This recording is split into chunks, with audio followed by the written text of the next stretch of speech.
Hello everyone, thank you for hanging out with me in the Nerdery. Like many of you, this dude was so excited to get a vintage style Black Series Obi-Wan Kenobi on these retro cards. This review will focus on the first impression on a card, his lightsaber, body sculpt, articulation for posing your display, and we'll wrap it all up by comparing the photoreal face versus prior versions of Obi-Wan. This figure does an exquisite job of combining the nostalgia of the vintage collection I had as a kid, the bright bold colors, the vinyl cape, with the upgraded Black Series photoreal face, articulation, and sculpting. It's a glorious mashup of the two. And as Obi-Wan says, reach out with your feelings, Luke.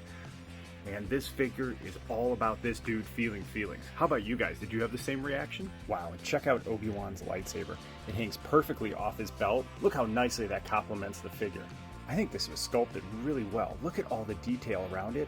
One of the things they did to make it vintage style was to have it in this really nice gunmetal gray. And again, I think it absolutely complements the aesthetic of mashing up vintage with Black Series. So I still have this Obi-Wan in box, and you can appreciate the difference between the solid colored gunmetal gray lightsaber and this one that has gold, black, and silver detail to it. One thing to note is if you pull out his lightsaber blade, it is really difficult to get back in, at least mine was. So just be very careful with it because you don't want to break the tab or bend it. And one of the things that's also really interesting and unique about this figure is most lightsaber blades are crystal clear like, where it's tinted to varying degrees, but you can see through it, right? Whereas this is just an opaque blue. And I think that's really cool, man. Dude, when you put them far away, I kind of almost like that opaque style better. It makes the lightsaber more distinguished, and it shows up way better under the LEDs this way. Let me know in the comments below which one you prefer. The detail to Obi-Wan's brown robes is really cool, and matches up with the other Black Series figures. I do appreciate the black robes underneath, and then you can see how they're folded over. Really neat detail and movement to it, and his belt really pops against this bright orangish brown color.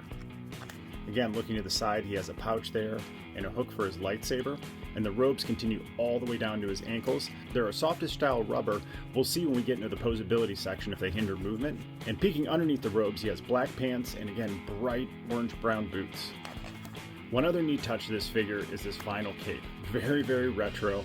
Reminds me of the figure I had as a kid, and it's really cool. And I do appreciate the soft good robes because it won't hinder movement and again, just looks more accurate. However, this just has all the feelings and nostalgia of the ones I had as a kid, and I'm so grateful to have it. Let me know what you guys think of the vinyl cape in the comments below. Let's take a look at articulation for posability with this figure. His waist hinges back and forth, but has limited 360-degree movement like other figures. His shoulder does come all the way out nicely, and you get full 360-degree range of motion. He does get limited at the elbow here, just under 90 degrees. You have to contend with this softish rubber cape. However, I'm going to show you in a couple seconds how this actually helps to pose your figure and balance it. Double knee joint underneath that does kick all the way back, but you're going to be limited in where you can put the legs because of his robe. So one of the things that's cool is if you want to pose him in a fight, he doesn't balance super well, except for like the cape holds him in place. So it's actually an advantage to have the robe this way because it looks like they're hanging and flowing, but it is absolutely what is holding up this figure. When Obi-Wan initially approached his duel with Darth Vader on the first Death Star, he did hold the saber with two hands. However, you're not going to be able to pose him like this with this figure just because of how bulky the robes are and the limited articulation with the elbows. I can almost get it to touch there, but I'm really going to have to stretch and possibly curve the lightsaber to make it work. So I will be posing him single-handed in the display with the lightsaber. However, I was just messing around posing him like this. I think that looks pretty cool like that. What do you guys think?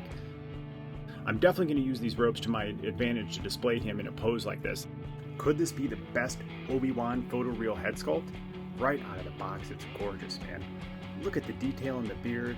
You can see bags under the eyes, furrow in the eyebrows.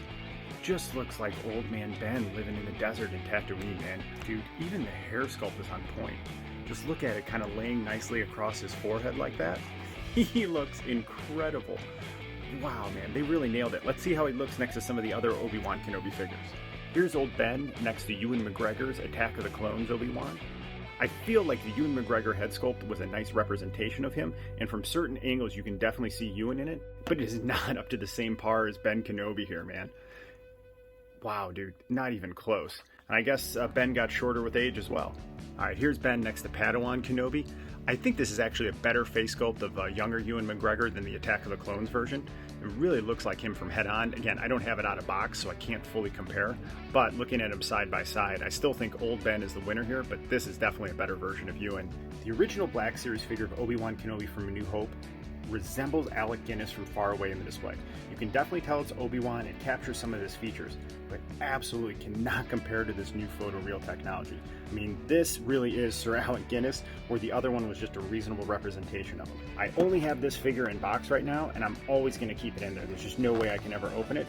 So someday I'm hoping to get another version and then put the photoreal face on the movie-accurate costume. Let me know in the comments below if you would do that, or if you're just going to pose him in this version of Old Ben. I love all my Kenobis, man. They are so great. Let me know in the comments below which one is your favorite.